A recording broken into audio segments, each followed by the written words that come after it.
So, it's story time. So, yung ano lang, yung buhok ko is, ano lang yun siya.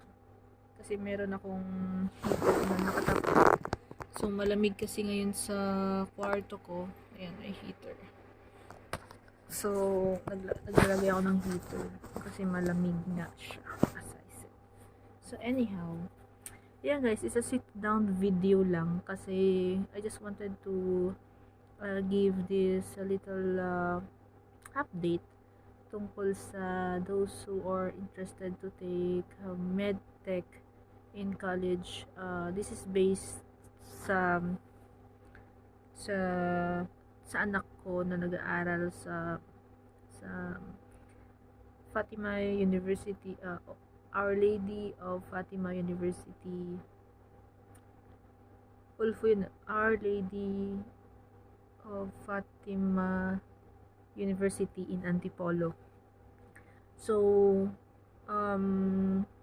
nung high school siya for junior and senior niya, yung grade 11 and 12 niya. Bali, di ba may mga STEM, di ba may mga tawag dito, yung basta mga ganun, yung preparation for college. So, kailangan meron kang mga preferred na mga ewan ko ano tawag doon, nakalimutan ko. Para, kunwari, mga STEM, mga ganun, yung science, technology, engineering and mathematics, para mga ganun. So, yung sa anak ko kasi, that time, yung first choice niya kasi talaga is tourism. Gusto niya talaga mag-flight attendant.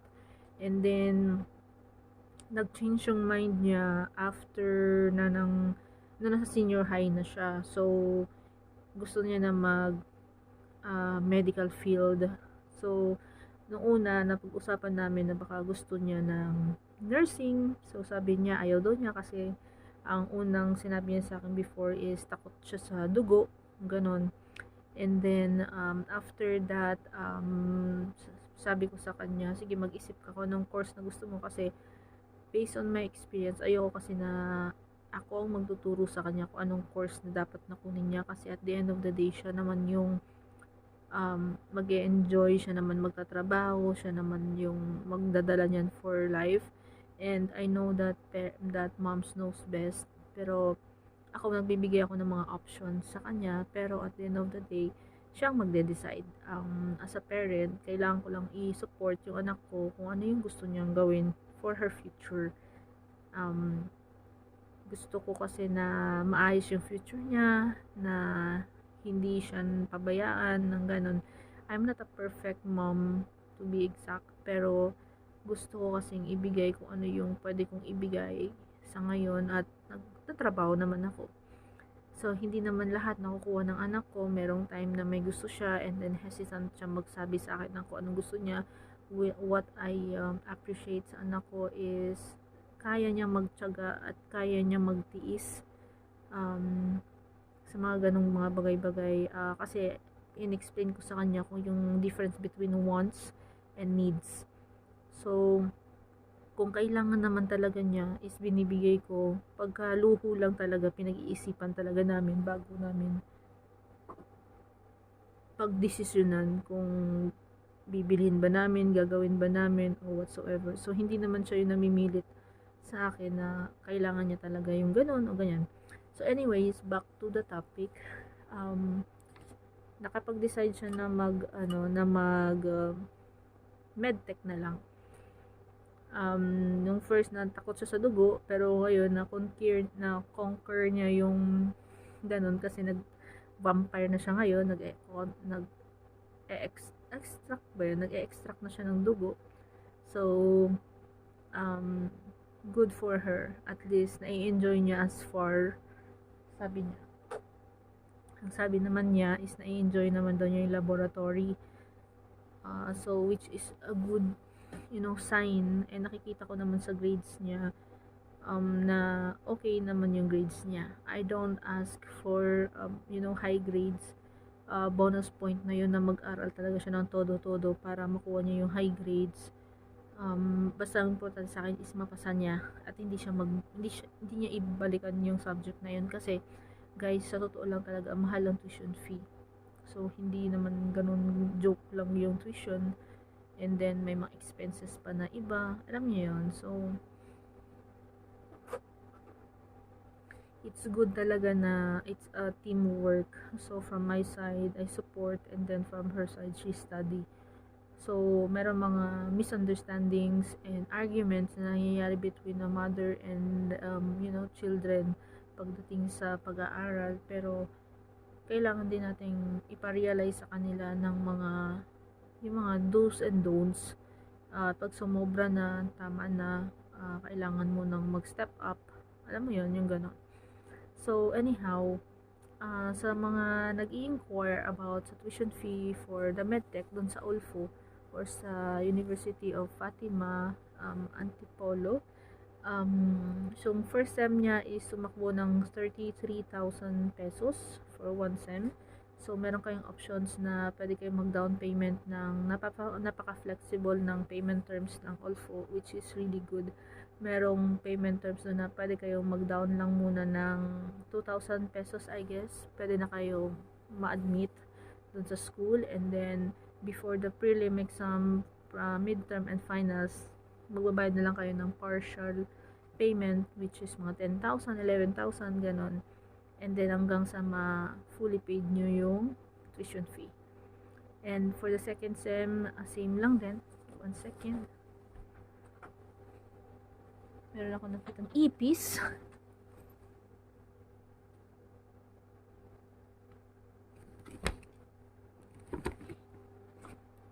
Sorry, may ipis ako nakita.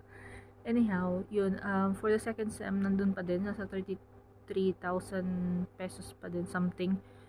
So, overall, in 1 year, gagastos ka po ng mga nasa, hindi pa yun nagkasali yung, yung ibang, may summer class pala siya kasi required daw yata for summer, the PE class or something. Hindi ko pa alam kung magkano yung tuition fee noon. But for the first sem and second sem, na sa total of 60, nasa 68,000 na yata yung tuition fee niya. And yun, ready lang po tayo kasi for the second sem, for the second year, third year, fourth year, sigurado tataas yan. And for the daily activities, meron silang mga activities din na kailangan mo rin bilhin ng mga extra, like the gown, the uniforms, the kit, yung laboratory kit nila, yung mga gagamitin nila sa pag-extract ng dugo, and then all of the stuff na kailangan.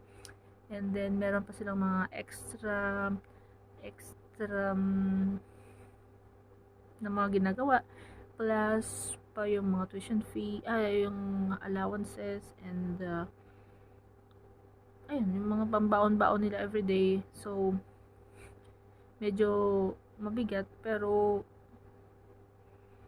kung worth it naman na ibigay nyo sa anak nyo yung ganong, alam nyo yung ganong halaga para lang makatapos sila for their future, why not? So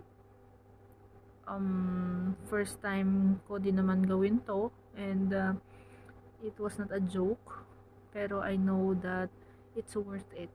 So